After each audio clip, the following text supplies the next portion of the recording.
Hello student, आज हम लोग न्यूमेरिकल बेस्ड ऑन ह्यूमन आई पे डिस्कस करेंगे। देखिए, यहाँ पर ह्यूमन आई से दो टाइप का हम लोग का न्यूमेरिकल बनता है, एक हाइपरमेट्रोपिया पे और एक मायोपिया पे। मायोपिया का मतलब ये होता है कि जब हम लोग को निकट की वस्तु अच्छी दिखती है और दूर की वस्तु जब अच्छी नहीं दिखती है तो ये दोष जो है निकट दृष्टि दोष यानी मायोपिया का बोला जाता है। नियर जो ऑब्जेक्ट का जो क्लियर विजन आएगा और हम लोग का दूर का ऑब्जेक्ट यानी इन्फिनिटी में कोई ऑब्जेक्ट है तो उसका एक क्लियर विजन हम लोग को दिखाई नहीं देता है। वहीं पर हाइपरमेट्रोपिया में जस्ट ऑपोजिट होता है, उसमें दूर का अच्छा दिखाई देता है और कुछ नज़दीक तक हम लोग को अच्छा नहीं दिखाई देता, जैसे 150 सेंटीमीटर तक अच्छा नहीं दिखाई देगा, 100 सेंटीमीटर तक अच्छा नहीं दिखाई देगा। तो ये जो विज़न होता है, ये विज़न का एक जो दोष है वो हम लोग का हाइपरमेट्रोपिया में आता है। तो यहाँ पर हम लोग दोनों टाइप का न्यूमेरिकल सॉल्व करेंगे, लेकिन आज हम लोग जो सॉल्व करने जा रहे हैं वो मायोपिया पे यानी निकट दृष्टि दोष पे।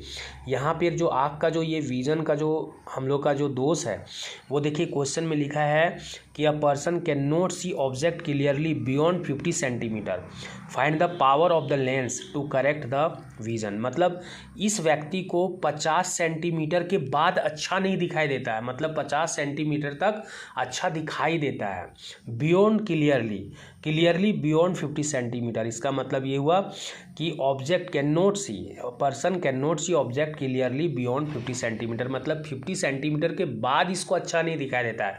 इसका मतलब 50 सेंटीमीटर तक अच्छा दिखाई दे रहा है। तो ये जो विज़न है, ये विज़न का जो दोष है वो हम लोग का नियर साइटेंडेंस है, यानी ये है निकट दृष्टि दोष, जिसको हम लोग मायोपिया बोलते हैं। तो इसमें जो है ना, देखिए यहाँ पे एक विज़न का हम लोग जो एक करेक्ट जब करते हैं ना, तो देखिए ये मेरा आँख है, यहाँ पर हम लोग का कन्वेक्स लेंस होता है और इसको सुधार करने के लिए हम लोग क्या करेंगे ना, देखिए यहाँ पे जो पर्सन है, जो बंदा है, उसको 50 सेंटीमीटर तक अच्छा दिखाई देता है, ठीक ना। अब क्या है ना, यहाँ पर जो हम लोग जो इसको करेक्शन करने के लिए जो हम लोग लेंस लगाएंगे वो हम लोग लगाएंगे कनकेव लेंस। तो देखिए इन्फिनिटी से क्या होगा, कोई भी रे ऑफ लाइट जब इसमें आएगा इस तरह से, तो यहाँ पर क्या होगा कि यहाँ से ये डाइवर्ज करेगा, बट डाइवर्ज भी इस तरह से करता है कि बाद में ये कन्वेक्स लेंस में ही आकर के स्ट्राइक करता है और यहाँ से फिर ये रिफ्रैक्ट होकर के हम लोग का सीधे रेटिना पर इमेज बना देता है। और इसमें क्या होता है कि ये पहले बना लेता है इमेज इस दोष में, लेकिन अभी जब हम लोग ये लेंस करेक्ट करने के लिए जब ये लेंस लगाएंगे तो ये रेटिना पे इमेज बनाएगा इन्वर्टेड और रियल, और फिर इसका अच्छा इमेज यहाँ पे बनता है।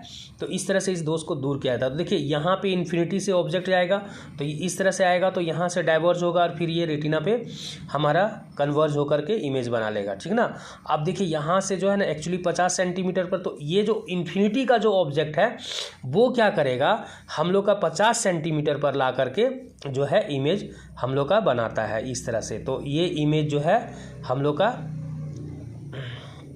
यहाँ पर इमेज जो बनेगा वो हम लोग का इस तरह से एक इमेज जो है बनता है। तो 50 सेंटीमीटर पर आ करके इसका इमेज हम लोग का बनाया जाता है इसमें, और इस तरह से इसका जो है करेक्शन को इसका दूर किया जाता है, यानी इस करेक्शन को किया जाता है। तो अब देखिए ऑब्जेक्ट कहाँ पे था, u इक्वल टू इन्फिनिटी में था, तो हम लोग इसको माइनस इन्फिनिटी लिखें चाहे प्लस इन्फिनिटी, कोई फ़र्क नहीं पड़ेगा, ठीक ना, क्योंकि इन्फिनिटी का वैल्यू हम लोग का लगभग 0 ही हो जाएगा। तो माइनस इन्फिनिटी ऐसे लिख दिए। भी हम लोग का क्या है -50, क्योंकि ये है, ये अगर देखें तो इधर जो भी वस्तुएं होती है या चीज़ें होती है वो नेगेटिव साइन देती है, और इस साइड में जो इस एक्सिस के इधर जो होती है वो पॉजिटिव साइन देती है। तो ये इस तरह से नेगेटिव साइन हो गया, और हम लोग को यहाँ पर फोकल लेंथ निकालना है। तो 1/v, देखिए क्वेश्चन में भी लिख दिया, find the power of the lens of the correct vision. तो पावर ऑफ लेंस के लिए हम लोग को क्या चाहिए, पावर ऑफ लेंस के लिए हम लोग को बनाना होगा, हम लोग को निकालना होगा पहले फोकल लेंथ। तो 1/v माइनस जो यूजिंग लेंस फार्मूला हम लोग यूज़ करते हैं, यूजिंग लेंस फार्मूला, तो लेंस फार्मूला यूज़ करेंगे 1/v minus 1/u equal to 1/f हो जाएगा। तो 1/v हम लोग का क्या है, तो 1/v जैसे -50 सेंटीमीटर है, माइनस 1/u क्या है, तो माइनस इन्फिनिटी लिख देते हैं, इक्वल टू 1/f। तो ये माइनस कटेगा, 1/इन्फिनिटी का वैल्यू क्या हो जाएगा, 0 हो जाएगा। तो फाइनली 1/f इक्वल टू हम लोग का क्या आया, -1/50 आ जाएगा। तो f इक्वल टू हम लोग का क्या आ गया 50 सेंटीमीटर हो जाएगा। तो देखिए पावर इक्वल टू फार्मूला होता है reciprocal of focal length, that means 1/-50 centimetre. तो सेंटीमीटर में रहेगा तो यहाँ हम लोग 100 लगाते हैं, तो 0 से 0 कैंसिल, 5 2 जा 10 यानी -2 डायप्टर, यानी फाइनली P इक्वल टू हम लोग का -2 डायप्टर जो होगा इसका आंसर होगा। यही पावर हम लोग का निकालने के लिए इस क्वेश्चन में कहा गया था। तो आई होप कि ये डियर स्टूडेंट इस तरह से क्वेश्चन सॉल्व हुआ, और नेक्स्ट वीडियो में हम जो है हाइपरमेट्रोपिया पे भी क्वेश्चन बना देंगे, वो भी बहुत इजी होता है। और इस तरह से हम लोग नेक्स्ट वीडियो में ही एक अगला वीडियो जस्ट मैं बना करके इसमें जो है अपलोड कर दूंगा। तब तक के लिए गुड बाय।